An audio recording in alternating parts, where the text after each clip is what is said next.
मुस्लिम लड़के व्यक्ति थे।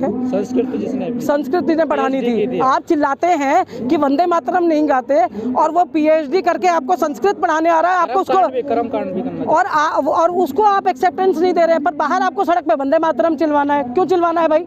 जब वो आपको कोटि कोटि पढ़ा के मतलब पूरा आपका 4 साल यूनिवर्सिटी के उस लेवल की संस्कृत पढ़ा रहा है। ब्राह्मण ही कर रहे थे, आप भी ब्राह्मण है। देखिए मैं क्या कह रही हूँ, आपसे ये कह रही हूँ, विरोध दोनों तरह हो रहा है। वो वंदे मातरम नहीं गाते मुसलमान, आपको इस पे भी आपत्ति है, लेकिन एक मुसलमान पढ़ लिख के आपको संस्कृत पढ़ाना चाहता है, उसमें वो दोहे भी पढ़ता, ग्रंथ भी पढ़ता, सब पढ़ता था ना, इसलिए नहीं। भाई साहब फिर आप भाई बात ही नहीं समझ रहे। जो बाहर वंदे मातरम नहीं कह रहा, आप कह रहे हो बाहर मुसलमान वंदे मातरम नहीं कह रहा, और यहाँ आप कह रहे हो कि जो मुसलमान। मैंने कहा आपसे शूद्र कितना ही ज्ञानी हो, पूजने नहीं। अरे मैं शूद्र की बात ही नहीं कर, क्यों शूद्र की बात नहीं कर? शबरी क्या पूजनीय नहीं थी? शबरी पूजनीय नहीं, शबरी पूजनीय नहीं थी, शबरी पूजनीय नहीं थी। हमें तो फिर रावण को पूजना चाहिए ना, क्योंकि राम जी क्षत्रिय थे, वो ब्राह्मण था। आप लोगों ने ब्राह्मण था ना, उनके झूठे बेर खा लिए, सबरी की भी जाति बता दी ना आप लोगों ने, सब कुछ कर दिया ना। मैंने नहीं बताई है, पर जिसने भी जाति बताई है उसने राम का उनके प्रति प्रेम दिखाया ना, भगवान का उनके प्रति प्रेम दिखाया कि नहीं? ये बताइए, आपको राम राज्य चाहिए नहीं चाहिए? मुझे राम राज्य नहीं चाहिए, बिल्कुल भी नहीं चाहिए, क्योंकि जिस जगह पे या तो आप उतने साफ मन वाले लोग हों, ठीक है, अगर आपकी जनता दुखी है तो अपनी वो एक पतिव्रताधारी, मतलब एक पत्नी व्रताधारी थे ना, वो उन्होंने एक पत्नी का संकल्प लिया था, इसीलिए उन्होंने सुपरकास्ट से शादी नहीं की। लेकिन अपनी प्रिय पत्नी को उनके प्रेगनेंसी के टाइम भी उन्होंने सिर्फ इसलिए कि उनकी जनता दुखी थी, ठीक है, इसलिए उन्होंने उनको नकार दिया एक तरह से और उनको घर से निकाल दिया, ठीक है। तो ऐसे भगवान राम जैसी भावना जिस आदमी में आ जाएगी ना, वो सच में पूजनीय होगा। पर आज की डेट में क्योंकि ये चीज़ें पॉसिबल नहीं है, पैसा बोलता है, इसलिए 604वें और 609वें नंबर पे जो आदमी है वो जब 1 नंबर पे पहुंच जाता है तब भी मोदी जी कुछ नहीं बोलते। क्यों नहीं बुलडोजर चल रहे हैं जब इतना LIC का पैसा गया? क्यों नहीं अडानी की कंपनियां आज जो है उनको वो करते हैं, उनका पासपोर्ट जब्त करें, उन्हें एयरपोर्ट से नजर रख रहे हैं हम। देखिए ये नज़र रखते हैं, वो नज़र में से भाग जाता, भी कहते हैं नज़रअंदाज कर दिया हमने। ये कौन सी बात होती है भाई? इतना बड़ा आदमी है, तुम्हारी आंख के नीचे से निकल जाएगा।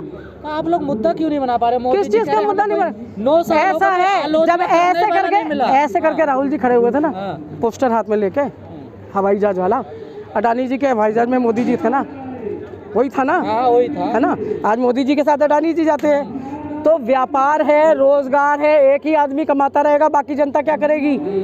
लेकिन मीडिया में ये भी चल रहा है कि जीजा जी को ले जाना भूल गए। जीजा जी कहाँ हैं?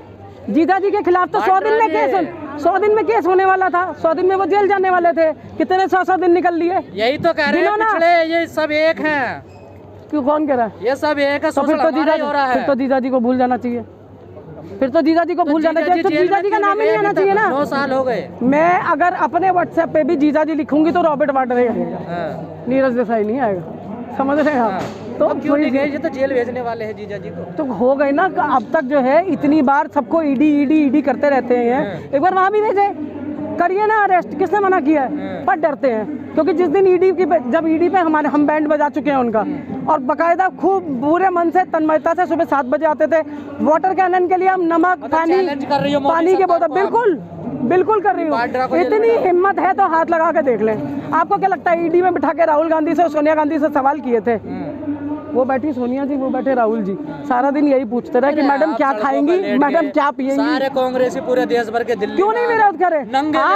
आपने कहा कि कांग्रेस खत्म हो गई, कांग्रेस मुक्त भारत था ना, फिर क्यों डर रहे हैं? ये सैलाब जो सड़कों पे निकल आता है, DCP खुद खड़े होकर ट्रैफिक कंट्रोल कर रहा है, ये हमने किया है।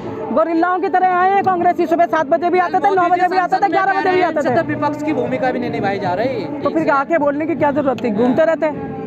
घूमते रहते ना, क्यों आए? साल में एक आलोचना करने वाला नहीं मिला हम लोगों को। इतनी आलोचना है कि जैसे राहुल जी की टी-शर्ट के नीचे वो वार्मर देखने के लिए ना लेंस लिए बैठे थे। आलोचना करने वाला आदमी ना मुंह बंद करके भी चले तो उसकी आलोचना इतना ही काफी है, उसका चलना ही काफी था। कांग्रेस किसके नेतृत्व में काम कर रहे? राहुल गांधी जी के, प्रियंका गांधी जी के, सोनिया गांधी जी के?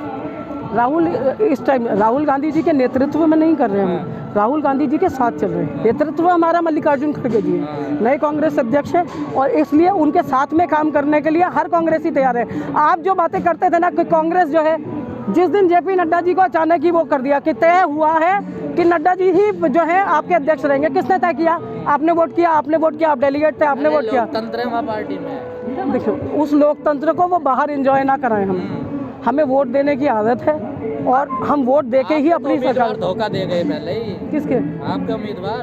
क्यों? हमारे कौन से उम्मीदवार? गहलोत जी धोखा नहीं दे गए आपको बीच? कोई बात नहीं ना। एक आदमी को अगर ये लगता है कि मैं उस जिम्मेदारी को संभालने में ज़्यादा कैपेबल नहीं हूँ, दूसरे बड़े आदमी को देखिए, सबका जो एक्सपीरियंस है वो पूरा है, एक्सपीरियंस में कमी नहीं है।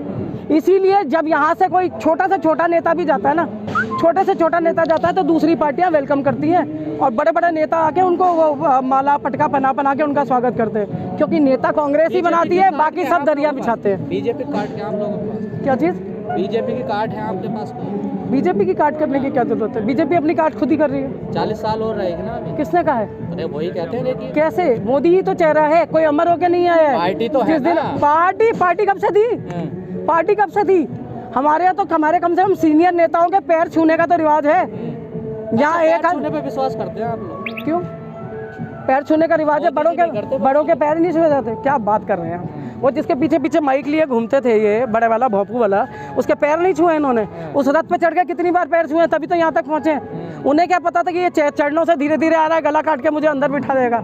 आज वो बिठा रहे बेचारे दर्शक मंडल में बैठे हैं। की बात करते हैं और बीजेपी और मोहन भागवत कह रहे हैं जाति मुक्त भारत बनाना। ये है कौन सी कांग्रेस ने कब जाति की बात की? मुझे आप कहते हो राहुल गांधी पंडित हैं, मैंने कहा राहुल उधारी हैं आप, मतलब आप कांग्रेस के नेता। सुनिए, मेरी माताजी और पिताजी दो का अलग अलग धर्म है, ठीक है? मैं दोनों धर्म निभाना चाहता हूँ। आप रोक लेंगे? आप रोकेंगे मुझे? कौन है रोकने वाला? नहीं रोक सकते ना। तो वो अगर जनेऊधारी है तो आपको क्या प्रॉब्लम है? वो अपने पिताजी की गोदी में बैठ के जनेऊ धारण किए हुए। और मोहन भागवत कह रहे जाति खत्म करनी है देश से हमें।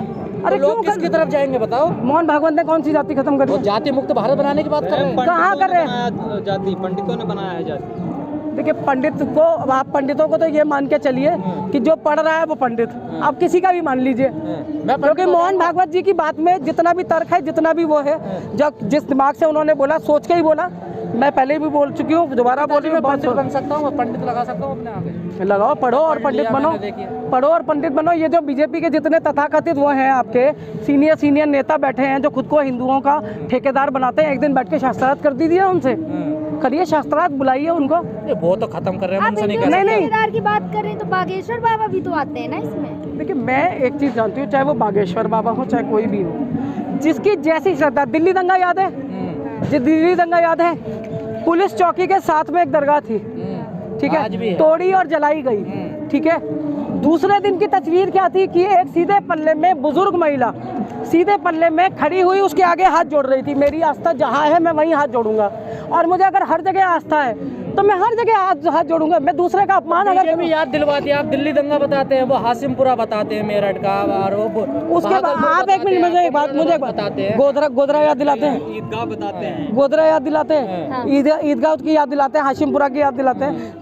दिल्ली की बात कर रही हूँ मैं अपने क्लास 5वीं में थी मैं। 1984 दंगा मैंने देखा है, और किसने करवाया? मैं अपने यहाँ का बता रही हूँ ना। मैंने अपने यहाँ के आरएसएस के कार्यकर्ताओं को हाथ में तलवार लिए वहीं खड़े देखा। हमारे यहाँ एक गेलोड वाले सरदार जी हुआ करते थे जो इंडिया गेट पे अपने आइसक्रीम के वो लगाते थे, ठीक है। उनका घर था, उनके घर के बाहर भी होते। किससे? आरएसएस वाले कांग्रेसी नहीं होते? आरएसएस वाले कांग्रेसी कैसे हो सकते? अरे क्या बात कर रहे हो, आधे से ज्यादा तो कांग्रेसी आरएसएस वाले जो शाखाओं में जाते हैं। आज कौन सी शाखाओं में जाते हैं? हम तो नहीं जाते, हमने देखे भी नहीं। और अगर ऐसे नेता हैं तो आप भी बताइए, हम भी निकालें उन्हें। कहाँ निकाल रहे हैं आप? क्यों नहीं निकाल रहे? लोग अपने आप ही चले जाते हैं। अच्छा, जा रहे हैं लोग अपने आप ही चले जाते हैं। जिनकी यहाँ से होता क्या है, देखिए सीधी बात है, आपने 10 साल यूपीए की सरकार दी, कम से कम 50 साल आपने सिर्फ शासन करना सिखाया। दिल्ली में 15 साल सरकार रही, सिर्फ शासन करना सिखाया। तो जो लोग आज छोड़ के जाते हैं ना, वो इसलिए छोड़ के जाते हैं कि मेहनत नहीं करनी पड़े, वहाँ जाके क्रीम मिल जाएगी। आज भी, कल भी मैं एक शादी में थी, उन्होंने वहाँ पे कुछ थे आम आदमी पार्टी वाले, उन्होंने कहा आप डूबते हुए उस पर नाव पे क्यों सवार हैं? तो मेरा ऐसे लोगों को एक ही जवाब है कि जिसमें बचाव करने भी आप जाते हैं ना, किसी बोट को लेके बचाव करने भी जाते हैं तो उसकी भी एक लिमिट होती है ना। ज़्यादा उस पर भी चढ़ेंगे तो वो भी डूबेगा। हमारे यहाँ बहुत नेता थे, छट गए। अब दूसरी जगह बहुत नेता हैं, क्योंकि कुछ तो पैदाइशी नेता हैं वहाँ पे जिन्होंने उसके लिए उन पार्टियों को बनाने में काम किया, फिर जो पैसा दे के आए, फिर अब वो जो उनके परिवारवाद हो गया, ठीक है, तो वहाँ तो बहुत सारे नेता हो गए, अब एक दिन वहाँ भी बम विस्फोट होगा और वहाँ से नेता छिटक के वापस कांग्रेस में आएंगे। ठीक है ठीक है ठीक है। रैली निकालने की जरूरत क्यों पड़ रही है? आक्रोश रैली इसलिए निकालने की ज़रूरत पड़ रही है कि जब महंगाई इतनी ज़्यादा है, रोज़ 2 लीटर 2 रुपये 3 रुपये दूध तक के दाम बढ़ रहे हैं, ब्रेड के दाम बढ़ रहे हैं, मतलब 100 रुपये का नोट देके आप कभी ये सोचते थे कि दूध बटर और ब्रेड घर ले जाऊंगा, वो भी पॉसिबिलिटी नहीं है, आपको 20 रुपये एक्स्ट्रा ही देने आखिरी में एक सवाल, ढोल गवार शूद्र पशु नारी ये सब ताड़ना के अधिकारी, ये कभी ने जिस भी संदर्भ में कहा गया हो, ब्राह्मणों में हिंदुओं में कभी इस बात की कोई भी वैलिडिटी नहीं है। नहीं तो हम नवदुर्गा में देवियों को नहीं पूछते, इतने शक्तिपीठ नहीं पूजे जाते। कैसे ताड़ना का मतलब क्या है? क्या ये कवि से पूछिए ना, उसने क्यों लिखा, पर जो उसको पढ़ रहा है वो अपने घर में आप खड़े, हम कभी तुलसीदास मैं क्यों बचाव करूंगी उस लाइन का? तुलसीदास जी से कहाँ जाए पूछने में, बताइए।